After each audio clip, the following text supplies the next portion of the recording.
September 10th, 1813. On the waters of Lake Erie, an entire American naval squadron is on the verge of annihilation. Its flagship, the USS Lawrence, is a floating wreck, its guns silenced, its sails shredded, its decks running with blood. More than 80% of its crew are killed or wounded. For its young commander, defeat seems certain. But what happened next would not only turn the tide of the battle, but change the course of the entire War of 1812. In an act of stunning defiance, the American commander would refuse to surrender. He would row through a storm of enemy fire to a fresh ship, take command, and sail directly back into the heart of the fight. This is the story of a desperate arms race in the American wilderness, two rival commanders, and a single naval battle that would decide the fate of a continent.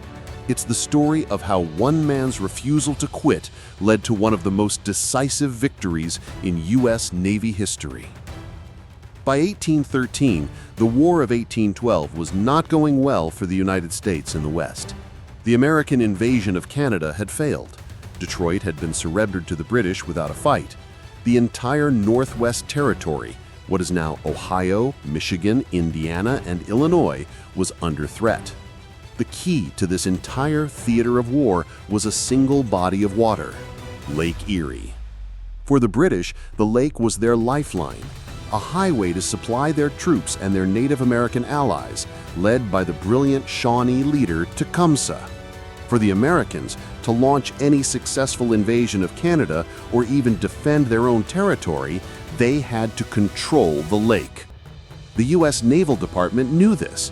In the winter of 1812, they authorized a bold and almost impossible plan: build a naval squadron from scratch on the shores of Lake Erie. The location chosen was Presque Isle Bay, modern-day Erie, Pennsylvania. It was a remote, undeveloped outpost surrounded by wilderness. The challenge was immense. Shipbuilding on the frontier was a logistical nightmare. The trees had to be felled from the surrounding forest, often in the dead of winter. The wood was green and unseasoned, far from ideal for shipbuilding. And every other component, cannons, sails, rope, anchors, and even nails, had to be hauled hundreds of miles overland by oxen from the East Coast. To lead this ambitious project, the Navy chose 27-year-old Master Commandant Oliver Hazard Perry. Though young, Perry was an experienced officer who was burning for a command and a chance at glory. He arrived at Presque Isle in March 1813 and threw himself into the work, battling supply shortages, disease, and the harsh environment. Slowly, a fleet took shape. The core of Perry's squadron would be two purpose-built 20-gun brigs, the USS Lawrence and the USS Niagara, supported by a number of smaller schooners and gunboats. Meanwhile, the British were not idle.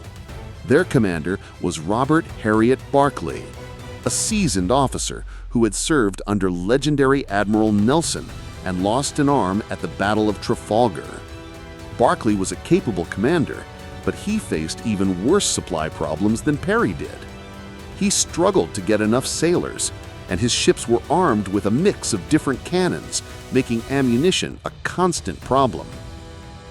His flagship, the HMS Detroit, was a powerful new vessel, but it was so short on heavy cannons that it had to be armed with guns taken from the ramparts of Fort Malden. By the summer of 1813, both fleets were nearly complete. It was a race against time, and whoever could get their ships onto the lake and ready for battle first would have a decisive advantage. Perry won the first race.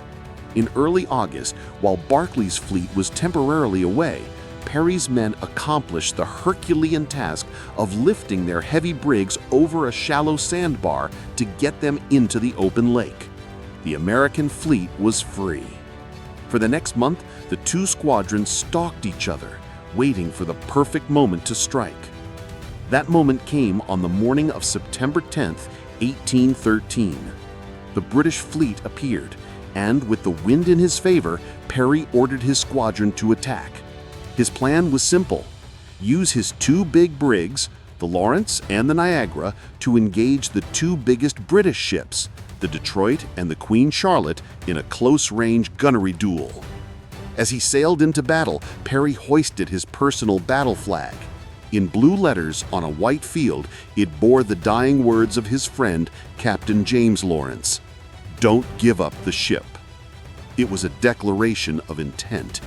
There would be no retreat. But the plan immediately went wrong. The wind was light and shifty.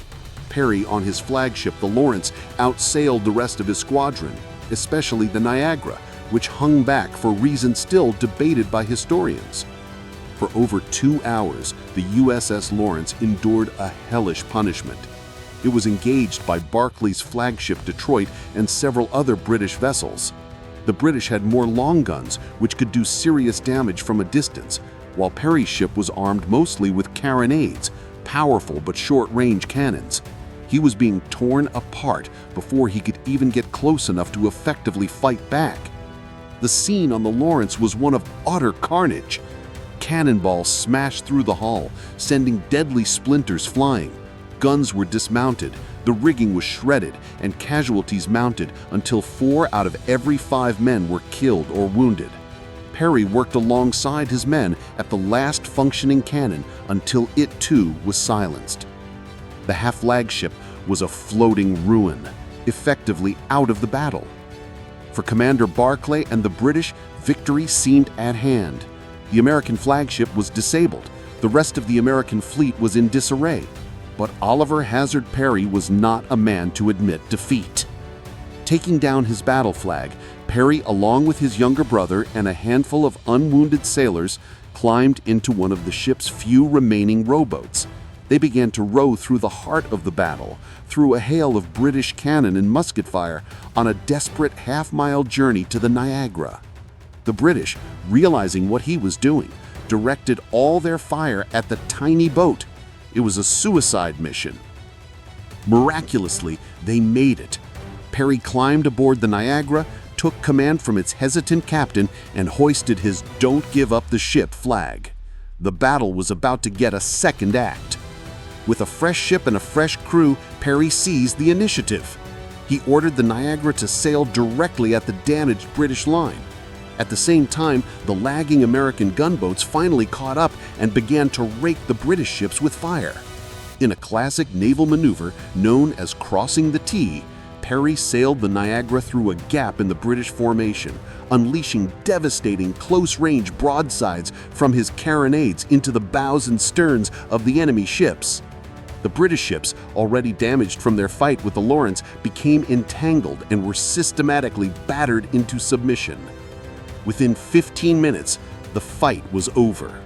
One by one, the British ships struck their colors. Commander Barclay, who had been wounded a second time, was forced to surrender.